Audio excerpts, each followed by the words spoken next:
seja muito bem-vindo, seja muito bem-vinda. Estamos chegando com este especial de Libertadores Feminina, a glória é delas. E hoje recebemos uma convidada muito especial. Eu vou ler o currículo dela para vocês terem uma noção de com quem a gente vai falar. Maior artilheira da história das Olimpíadas com 14 gols, entre homens e mulheres, aliás. Quinta maior artilheira de Copas com 11 gols. Participações em 4 Copas, 4 Olimpíadas e 3 Jogos Pan-Americanos. Maior artilheira da Conmebol Libertadores em uma única edição com 15 gols em 2009 pelo Santos, certificada pelo Guinness Book, inclusive. E aí a gente tem uma lista de títulos e artilharias. Copa América, 3 vezes. Libertadores com o Santos, 2 vezes, Pan-Americano do Rio, Pan-Americano de Toronto. Vou pular alguns porque essa lista é muito extensa, tá? Olimpíadas, artilharia em 2004 e 2008, Libertadores, artilharia em 2009 e 2012, na Copa América de 2014 e muito mais. A gente recebe agora a atacante Cristiane aqui com a gente. Que prazer, Cris, poder falar com você. Seja muito bem-vinda. Obrigada, prazer bater esse papo com você. Desculpa o fundo aqui do carro, né? Porque em casa tá com muito barulho, criança, cachorro e papagaio, aí o fundo vai ficar muita coisa acontecendo no fundo. Não, tá tudo certo. O que importa é que a gente vai poder falar um pouquinho e contar um pouco da sua história para quem tá nos acompanhando. E eu queria voltar lá atrás, né? Começar realmente no início, quando você entendeu que você gostava de jogar futebol, que você queria jogar futebol. Com quantos anos e como você conseguiu se inserir nesse mundo que a gente imagina que hoje ainda é, né, por causa da questão do preconceito que ainda existe, infelizmente, mas lá atrás, quando você começou, devia ser muito mais, né, Cris? Bom, eu tive um início muito difícil, né? Assim como muitas atletas da minha época, né, anterior a mim, então nem se fale. Numa infância onde praticamente não tinha meninas jogando futebol, eram pouquíssimas meninas. Da minha rua eu era a única que jogava, conseguia às vezes reunir com a menina da rua de cima também, que era a única que jogava na rua dela. Então não tinha, né, e não tinha as transmissões, não passavam nada, então eu não tinha ninguém como espelho, né, para começar, ou como inspiração. Então acabou sendo os homens, né? Eles acabam sendo esse início pra gente, justamente porque foi uma época que não tinha essa visibilidade com o futebol feminino. E comecei muito novinha, ali com 6 anos, 7 anos, já gostava do futebol. Não foi ninguém que me apresentou, não foi o meu pai nem jogar futebol sabe. Então eu ia muito mais seguir o meu irmão para as brincadeiras de rua e acabava entrando, jogando bola, e foi algo que pra mim tava ali comigo, né? Como eu disse, ninguém falou, olha, vem aqui assistir futebol, vem aqui jogar futebol. Então era algo muito meu. E era a brincadeira que eu mais gostava. Era a minha paixão, sempre foi o futebol desde pequenininha. Então foi o início da minha trajetória, da minha paixão, de gostar e brincar, né? Porque eu sempre encarei como uma brincadeira o futebol. Até entender o profissionalismo, que também não tinha, até pensar dessa forma demorou muito. Então, 7 anos foi o meu início, 6, 7 anos da paixão mesmo por jogar futebol. E quando você foi ali para a escolinha, as categorias de base do São Bernardo, existia um time feminino ou você teve que jogar no time masculino? Não, na verdade nem existia categoria de base no São Bernardo, né? Primeiro eu comecei por uma escolinha que era o Seno, perto de casa, e quem bancou a minha escolinha foi o meu vizinho, porque meus pais não tinham condições financeiras, né? Minha mãe era empregada doméstica, meu pai caminhoneiro, então não tinha condições financeiras de pagar uma escolinha, né? E aí ele foi o meu padrinho, né? Ele foi o meu anjo de início, infelizmente não tá mais entre a gente, mas eu faço questão de sempre lembrar, porque se não fosse por ele, né, eu não teria sido descoberta, digamos assim. E através dele eu entrei nessa escolinha que só tinham meninos, só garotada mesmo. Eu fui inscrita em campeonato de meninos, mas aí teve problema com outros treinadores, eles falavam que não era o correto, que tinha que ter um time só de menino, e o treinador resolveu montar, mas também não existia categoria de base, não tinha categoria de base nessa época. Foi existir agora todas as categorias, né? A nossa Sub-19 foi começar a existir em 2022. Foi a primeira Sub-19 que criaram, mas antes disso não tinha nada. E aí, através dessa escolinha, foi quando a treinadora do Juventus, a Magali, na Moca, Uma atleta morava próxima da escolinha onde eu treinava e falou: olha, Magali, tem uma menina lá que é muito boa. Eu acho que você precisa assistir essa menina jogar. E foi quando ela olhou e falou: ó, me convidou para fazer um teste no Juventus, futsal e campo, e eu passei. Ali eu comecei a sair de casa, literalmente, aos 14 anos, para morar na Moca. E aí, através do Juventus, na Moca, foi quando aconteceu a primeira convocação que eles criaram, né? A FIFA criou a primeira categoria de base sub-19. Como é que foi quando você disse para sua família que você queria jogar futebol? Olha, é isso que eu vou seguir, eu vou tentar viver disso. Qual a reação deles? Olha, no começo minha mãe não deixava muito, né? Porque ela tinha muito receio, eu ficava muito só com os meninos, às vezes meninos mais velhos estavam no meio brincando com a gente, então ela tinha medo de me machucar e às vezes acontecia, meu irmão arrumava briga com esses meninos mais velhos, porque eles tomavam drible e me batiam. E eu era muito magrinha, super magrinha, eu era, né, pequenininha, então tinha essa preocupação. E aí ela tentou me levar para o balé, eu cheguei a passar em teste de ginástica olímpica porque eu fazia capoeira. Meu pai tinha um lugar que ele levava a gente, tinha amigos, enfim, a gente conseguia fazer capoeira, então eu dava mortal, pulava. E aí ele ganhou do patrão, eu tinha ganhado do patrão dele, ele falou: ó, eu vou pagar tudo para sua filha, era no Morumbi, se eu não me engano. Vou pagar tudo para sua filha e só precisa levar. Mas aí meu pai era caminhoneiro, minha mãe trabalhava. Como que alguém vai me levar para o Morumbi sem carro?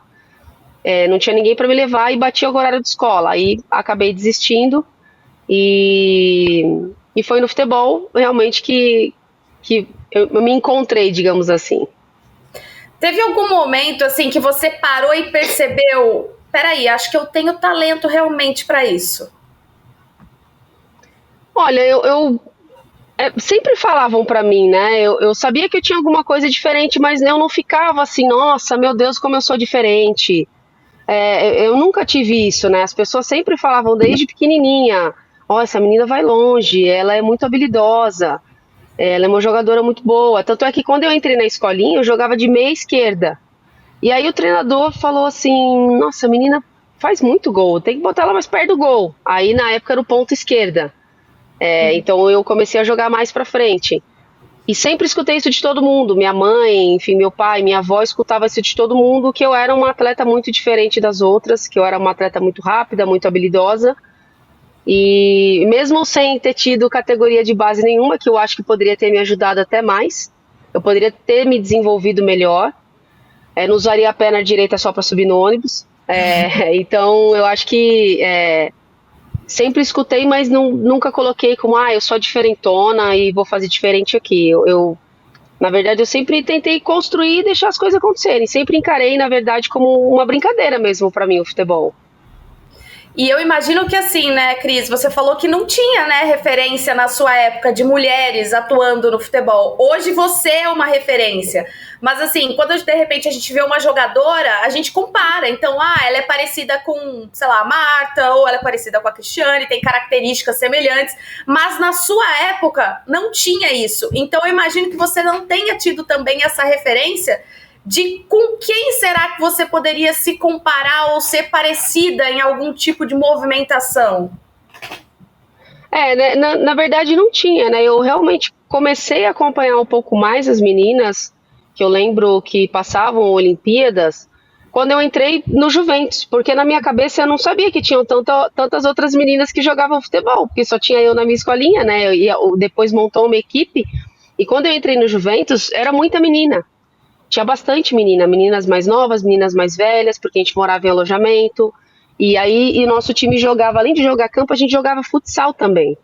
Aí eu fui vendo: caramba, tem mais menina, que legal, né? E aí a gente, na casa da atleta, eu comecei a acompanhar os jogos da seleção. Aí foi quando eu comecei a ver a Cici, a Kátia, a Preta, a Roseli. E depois de um tempo jogar contra essas meninas, né? Jogar contra a Nilda, a Nildinha, jogar contra a Grazi. E pra mim foi muito legal de depois perceber a grandeza dessas meninas, e mesmo numa época muito difícil, né? Uma época muito complicada. Mas realmente eu fui conhecer essas meninas bem depois. Bem depois que eu comecei a acompanhar os jogos, e aí consegui jogar um pouco contra elas. Né? Na época tinha a Portuguesa, uma equipe extremamente forte para a época dos anos 2000 ali. E a maioria das meninas jogavam na Portuguesa, então meio que era a nossa rival ali quando eu jogava no Juventus. Então eu conseguia jogar contra elas e poder acompanhar, né? Diferente de hoje, que é muito mais fácil. E você saiu do Brasil também muito cedo, né, Cris, para construir a sua carreira fora. Foi difícil naquele momento? O que você pensou quando você deu esse passo? Foi uma loucura, assim, porque eu não imaginei que eu fosse dar uma volta muito rápida, porque imagina eu, 15 anos numa categoria de base, 16 anos num time adulto, 17 anos indo para o Mundial principal, 18 anos sendo titular assim, né? Ganhei a vaga depois para disputar uma Olimpíada, já ser prata e artilheira, então foi muito rápido as coisas para mim, né? E aí nós não tínhamos muita coisa no Brasil naquela época. E nem ganhar bem ganhava, já começava por aí. E aí eu falei, bom, agora é a oportunidade de começar a alavancar a minha vida, a vida da minha família. A gente morava no quintal da minha avó, então também não tinha nossa casa. Então eu falei, agora que vai começar, né? Vou começar o meu sonho de tentar realizar a nossa vontade de ter a nossa casa da minha família. E fui para a Alemanha, muito nova, muito difícil. Levei meus casaquinhos achando que eu ia passar... Nossa, não ia passar frio, duvido. Passei muito frio. Muito frio, com meus moletomzinhos que eu achava que ia esquentar alguma coisa. Esquentava nada, ganhei um casaco na época do presidente do clube que fala comigo até hoje, os dois me consideram como filha, a gente troca mensagem até hoje, eles são super fofos. E então foi um período bem difícil. De língua então, não falava nada. Dificílimo o alemão, comecei a ter aula, mas muito difícil. Para falar, para entender, você entende um pouquinho mais, mas ainda assim muito complicado, um país... que é cultural deles, eles são mais frios mesmo, né? Diferente da gente de, chegou, entra aqui na minha casa, senta aqui, abre a geladeira. Então, eles não têm essa coisa, eles são mais frios mesmo, né? Então, foi muito complicado. O meu primeiro jogo ali, eu não sabia, eu não tinha blusa térmica. Eu nem sabia que existia isso para jogar lá fora. E eu fui bonitona, entrei no campo na neve, assim, despencando de neve. Caí no mó neve, o campo, eles demarcaram o campo com uma tinta laranja, porque o campo só tinha neve, e a bola laranja para enxergar, e o jogo era à noite. E aí eu deixei minha chuteira, eles, deixa a sua chuteira na sauna, para quando você entrar. Aí eu, tá bom, vou deixar, né, deixei na sauna, assim que eu pisei no campo, esquece sauna, congelou o dedo todo, eu não aguentei. Eu entrei no segundo tempo e pedi para sair, porque eu não aguentei de frio, meu peito doía muito, né, porque eu não tinha uma proteção térmica por baixo. Então foi um período muito difícil. E eles não até deram? me adaptar. Eles deram uma de manga, só que assim, eu peguei uma fininha, eu achava, elas estavam de camiseta. Eu falei, nossa, não deve ser tão frio, os meus estão de camiseta, né? Shorts, eu falei, não é possível que tá, não, muito frio. Então a adaptação foi muito difícil. A alimentação até que não tive tanta dificuldade, mas a língua, o futebol na época, porque eu não tive base. Eu fui para um lugar onde as meninas tiveram base. Eu não tinha um lado profissional aguçado ainda. Algo que elas já tinham há muito. Eu era uma menina muito nova, então o meu lado profissional ainda, ele era muito bagunçado, era muito eu não tinha tanto profissionalismo quanto eu tenho hoje. Eu brinco que eu falo que eu queria ter a cabeça de hoje, mas é aquilo, né? A gente só ganha experiência com as porradas da vida e ficando mais velha. Então, quando eu era mais nova, eu não tinha muito esse lado. E era um futebol muito forte, muito físico. Físico o tempo todo. E eu era jogadora que driblava mais, não voltava muito para marcar, porque atacante na nossa época era assim, para no meio campo aí, não precisa voltar não. E lá fora não, você já tinha que voltar para marcar. Então essa adaptação para mim foi muito complicada. E troca de posição, porque lá ele pega a zagueira, põe de volante, põe de lateral, e aí ele me pegou de atacante para jogar de lateral esquerda.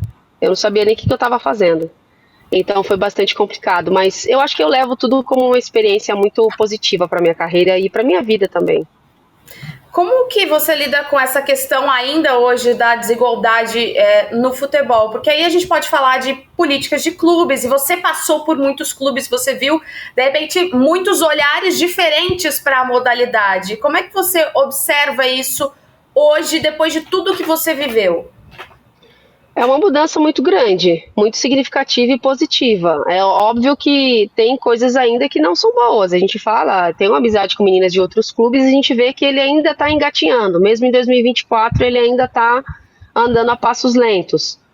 mas não se compara. É uma época que não tinha nem todos os grandes de camisa. 2000, não tinha os grandes, tinha aqui em Portuguesa, e na época tinha o Palmeiras. Eu lembro que as equipes do interior eram as equipes mais fortes que tinham, Botucatu, Matonense. Então, a gente chamava até de paulista do interior, não era nem paulista, era paulista do interior. Então, comparado a hoje, o que se tem, o trabalho principalmente que a Federação Paulista exerce hoje dentro do futebol feminino, é absurdo. E não são todas que têm isso, e a gente sente falta. Seria importante, né, tentar pensar num modelo parecido do que se acontece hoje em São Paulo para os outros estados. Isso seria muito bacana, né? Acho que essa troca é uma troca, tudo que é uma troca positiva para a modalidade, eu acho válido, porque a gente tem que deixar o ego de lado. Poxa, por que lá dá certo? Vamos lá conversar para ver como é que é? Vamos ver se a gente consegue tentar começar a implementar aqui? Então, eu acho que é isso. Eu acho que também tem um pouco esse lado do ego. Não, mas ele faz assim, eu quero fazer diferente, porque eu quero que vire do meu jeito, para depois falar, foi eu que criei tal coisa. Então, a gente tem um pouquinho disso. Então, alguns clubes também ainda têm uma certa dificuldade de aceitação com a modalidade, ou então faz por fazer, porque tem que fazer, e aí a pessoa faz de qualquer jeito.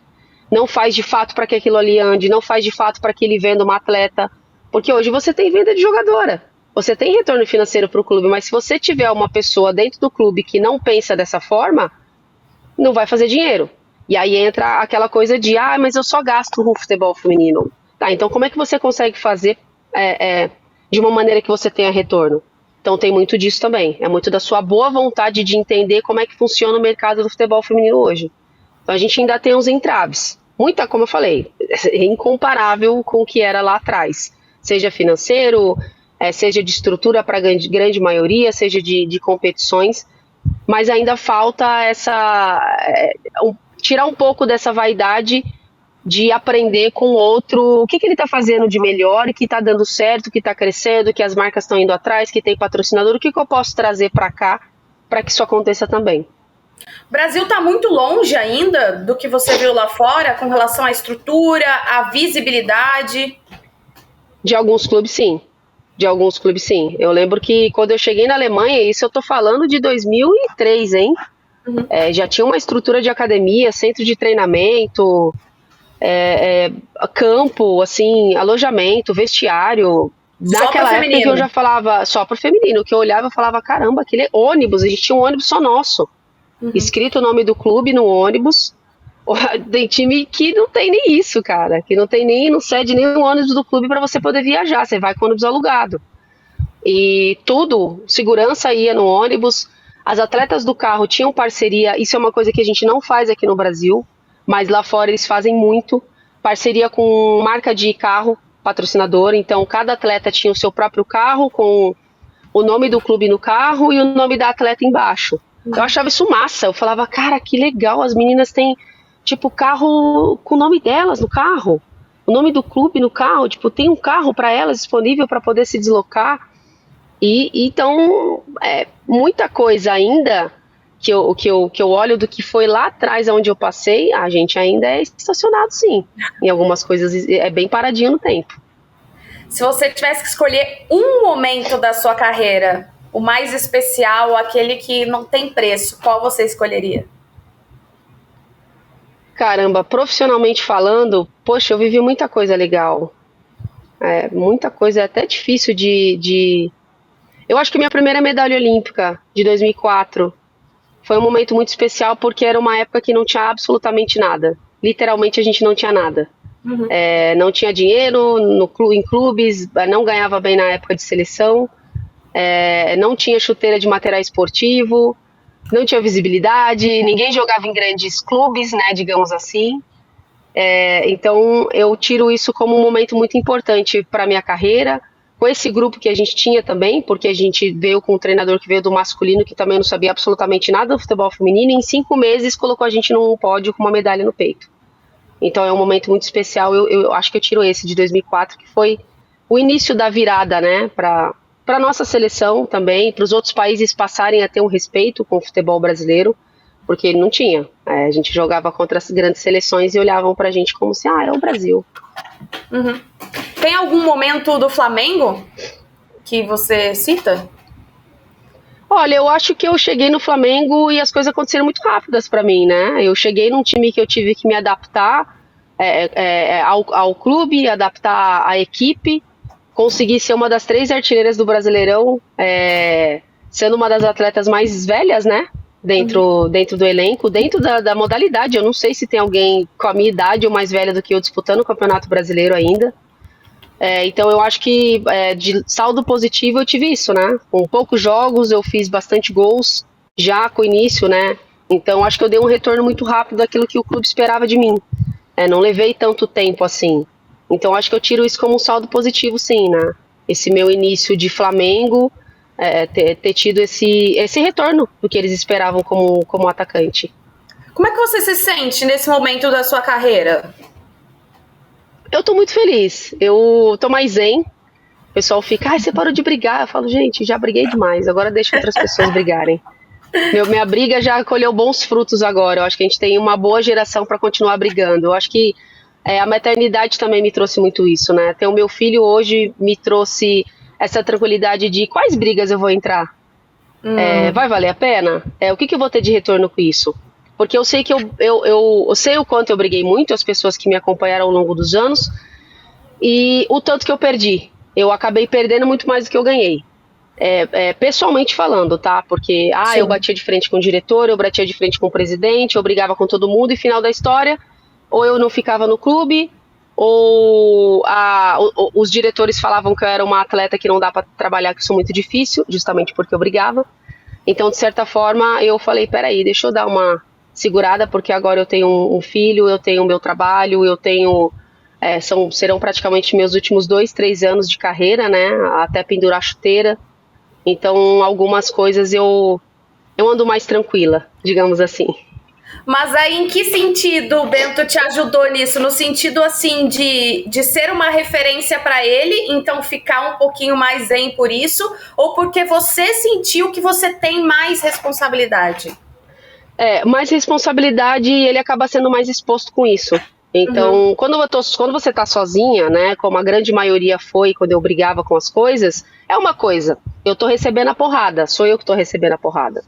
E eu sei como eu vou lidar com isso. E aí, quando você tem uma família, eu tenho hoje o meu filho, então eu fico mais assim, né, peraí, onde eu vou pisar, onde eu vou entrar, porque aí eu sei que se de repente eu bater muito nesse aqui, eu vou ter uma porta fechada pra mim. Como é que eu vou trabalhar? Como é que eu vou dar continuidade com as coisas que eu tenho de planos pro meu filho?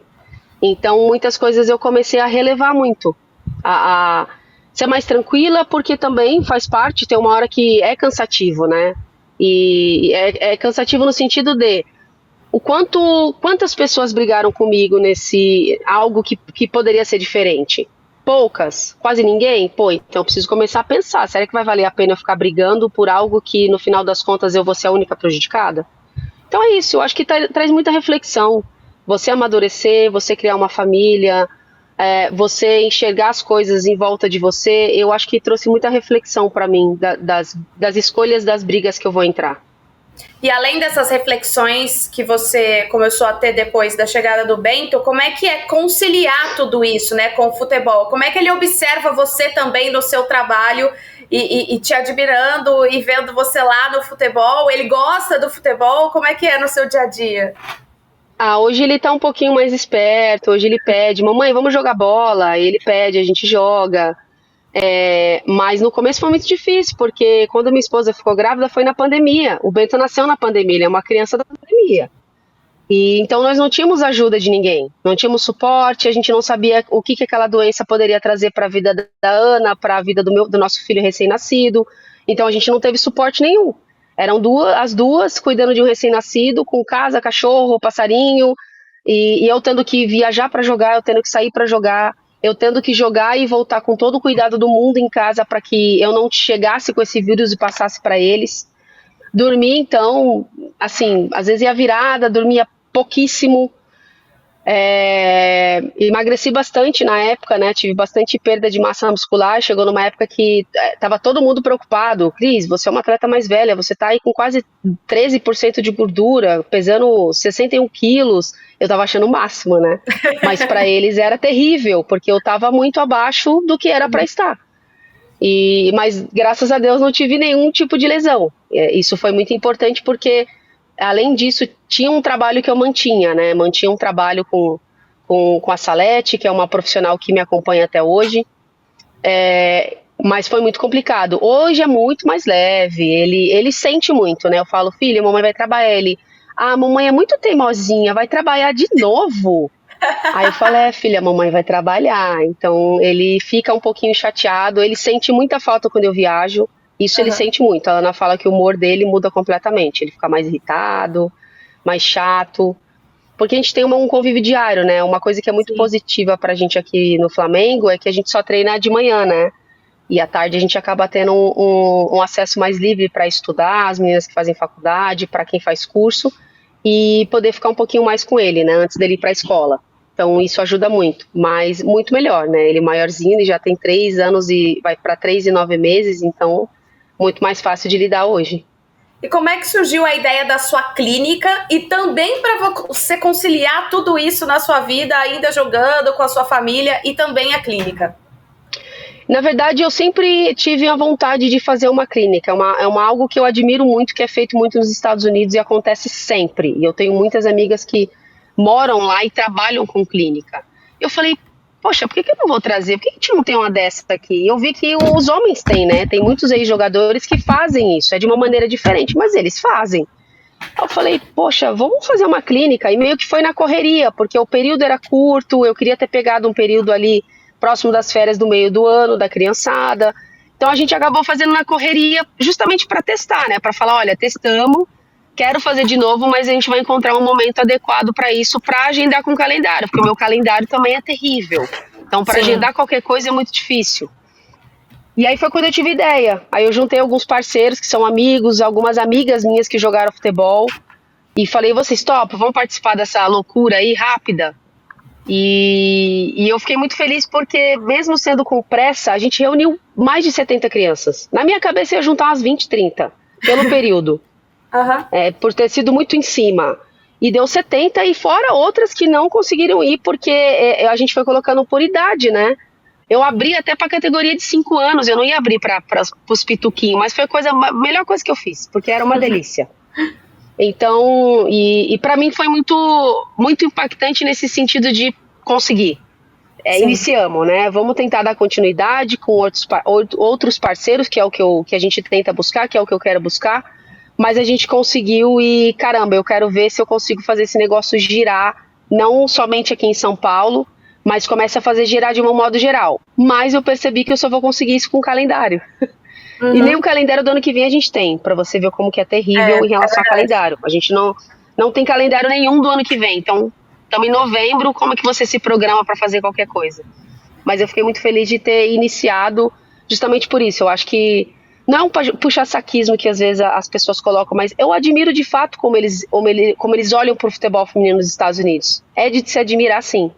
Então eu falei, vou tentar fazer isso aqui no Brasil, porque eu sei que tem muita criança. E não só menina, né? Eu abri para os meninos também, porque a gente sabe que os meninos também gostam da gente.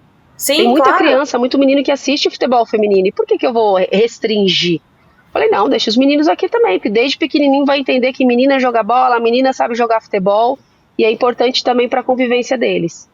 E o seu nome também, né? Isso é um chamariz, com certeza. Se você tivesse uma equipe sub-40, eu poderia analisar a entrada nessa equipe. Menina, me pediram, as meninas fizeram a campanha, abre para as mais velhas. Eu falei, peraí, o dia eu vou abrir, gente. Nem que for um joguinho só, Cris. Monta um jogo lá, a gente vai, confraterniza. Foi bem legal, Estão pedindo, eu falei, vamos estudar, quem sabe a gente abre um sub-30. Pois é. Bom, falando em Guinness Book, você ganhou umas placas aí para sua casa, para uma decoração especial, mas eu queria citar uma específica, né, da Libertadores de 2009, da artilharia. Como é que é disputar uma competição como a Libertadores, que a gente sabe que na América do Sul ela é super valorizada, ela é super importante, e você ainda sendo eternizada na competição como artilheira? Olha, primeiro que foi muito importante, né? Foi o início da Libertadores, né? Quando eu estava no Santos com aquele Dream Team, digamos assim, que era o time dos sonhos, aquele time nosso de 2009. para disputar a Copa Libertadores, né? Uma pena porque ainda tinham poucas equipes, quase nada para disputar naquele momento, mas a gente entendeu que foi o início. E infelizmente com o futebol feminino, todo o início ele é muito mais dificultoso. Sim. E abriu para aquilo que é hoje, né? Libertadores, para premiação, enfim, seja coletiva, seja individual, seja de transmissões. Então foi um momento muito importante para mim. Eu falei, bom, vou aproveitar aqui, né? Porque todo atacante gosta de brigar por artilharia. Sempre tem. Você tem o lado coletivo, mas é normal e é saudável você ter o seu individual também. Então foi muito bacana ter disputado aquela competição, ter conseguido me consagrar artilheira, como foi de uma única edição, e posteriormente ter participado de outra também, né? E hoje as meninas, outras equipes estarem disputando também, só mostra o quanto isso ajuda no desenvolvimento e para que as pessoas acompanhem, né? As marcas também continuem patrocinando, isso é muito importante. Antes da gente encerrar, eu só fiquei com uma curiosidade, porque você disse que pensa aí na sua carreira com mais 2 ou 3 anos, né? Você já sabe o que você vai fazer depois? Já tem algumas coisas em mente. Tenho trabalhado algumas coisas, eu estou fazendo a licença A de treinadores agora, já fiz a B, vou fazer a A, vou começar a presenciar o mês que vem. Então eu tentei fazer uma de gestão, mas eu vi que não vai dar não. Gestão não é um negócio que foi muito com a cara, não. Pode ser que mude depois, pode ser que mude depois. Mas eu vi que eu tenho a necessidade de campo. Eu gosto muito. Às vezes no treino as meninas mais novinhas da base estão com o corporal errado ou algum movimento, eu vou lá, paro, corrijo, mostro, não sei o que. Então eu falo, eu acho que é para isso aí que eu vou servir. Então eu acho que é algo que eu vou fazer depois que eu parar, entrar como treinador ou como auxiliar, enfim, a oportunidade que eu tiver, porque ainda assim a gente ainda tem muita necessidade de melhoras técnicas. A gente tem bastante, mesmo tendo categoria de base. O que acontece? A gente tem muita categoria de base hoje. O futebol feminino tem dado dinheiro.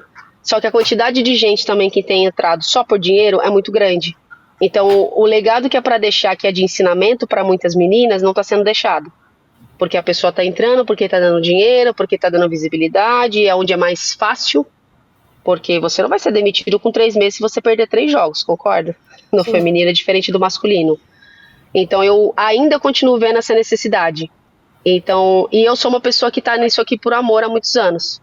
Diferente de como eu falei, outros têm entrado muito mais por dinheiro do que por amor. Então a gente tem muitas meninas que necessitam serem efetivas e aprenderem, não sair da base sem aprender. Eu não tive base, então hoje tem base, por que a gente não tem que fazer o que é correto hoje com essas meninas para quando elas chegarem numa equipe principal, ser tudo muito mais fácil para elas? E pra gente encerrar, eu queria que você deixasse uma mensagem para essas meninas que hoje têm você como referência e sonham em trabalhar, em jogar o futebol, em qualquer área que seja. O que você tem como um conselho para deixar para elas? Eu acho que as meninas aproveitarem a oportunidade que hoje é dada a elas, né? Eu acho que tem muita coisa bacana acontecendo. Não dá para falar muito, nossa, seja profissional. Ela vai quebrar muita cabeça ainda. Eu quebrei a cabeça. Hoje é o conselho que eu daria para mim, se eu fosse mais jovem. Então é o que eu passo para as meninas. Vocês estão estudando? Eu pego as meninas às vezes e falo, vocês estão estudando? Então estudem. Porque vocês não sabem o que vai acontecer com a carreira de vocês. Se vocês vão dar certo, se realmente vai conseguir. Se não, você tem um estudo. E estudo é importantíssimo, é a ferramenta para sua socialização, para o seu conhecimento, para você poder dar uma entrevista de uma maneira correta, para você se expressar bem, para você abrir portas não somente aqui no Brasil, mas em universidade fora também, de estudar e poder jogar. Então mantenham isso com vocês e tentarem aprender, se desenvolver. Eu não sei fazer isso, de repente deixa eu conversar com alguém que tem um pouquinho mais de experiência, o que ela falaria para mim? Eu acho que é muito importante. Eu acho que as meninas hoje têm uma visibilidade de televisão, uma visibilidade de clube, uma visibilidade de campeonato, que é justamente para se desenvolver. Então, se esforcem bastante, se dediquem bastante, porque se é aquilo que vocês sonham, que vocês querem, que é o que vai mudar a vida de vocês, que foi o recado que eu dei para as meninas mais novinhas na época das Olimpíadas que eu não participei, foi esse. Aproveita a oportunidade, porque ela vai passar, ela passa, e ela depende muito de como você vai encarar essa oportunidade na tua vida. De certa forma, a grande maioria das nossas meninas ainda são atletas que são pobres, que vem de família de renda mais baixa, assim como eu vim também. Então, a nossa mudança de vida e a mudança de vida da nossa família, ela passa muito nisso. Ela vai passar muito em como a gente vai administrar a nossa carreira. Então, acho que é isso. É um recado de gente mais velha, mas é um recado que eu falaria para mim se eu tivesse a oportunidade de escutar. E treinar as duas pernas também, Cris? Treinar as duas pernas, gente, pelo amor de Deus, cara, minha direita é tenebrosa. Eu falo que se cair nela eu só chuto, eu não sei onde vai. Eu só chuto, mas ela vai para algum lugar. Às vezes eu acerto, às vezes eu erro. Mas tirar bastante proveito disso também em treinamento para evoluir a parte técnica. E se possível, jogue futebol de rua, jogue em futsal. A gente não tem mais criançada jogando futebol de rua, óbvio, por N motivos em relação à violência, eu entendo completamente. Mas isso fez muita diferença na minha carreira em termos de malandragem. Futebol de rua e futsal foram coisas que fizeram muita diferença para mim. Então, quem puder botar a criançada no início no futsal, pode ter certeza que vai mudar muito. Boa, muito obrigada, Cris. Foi um prazer poder bater esse bate-papo com você aqui. Obrigada por você ter aceito o nosso convite. Prazer, eu que agradeço. Bom final de ano para você. Aproveita bastante aí o final de ano. Não sei se vai ter férias, se vai trabalhar, vai descansar, mas aproveita bastante, viu? Boa, obrigada. Você também com a sua família. Imagina. Eu agradeço aqui também a Mastercard por possibilitar que a gente traga esse conteúdo especial, contando histórias especiais ligadas também ao futebol feminino, e eu convido vocês a visitarem as nossas redes sociais, porque a gente vai seguir contando mais histórias por aqui. Até a próxima!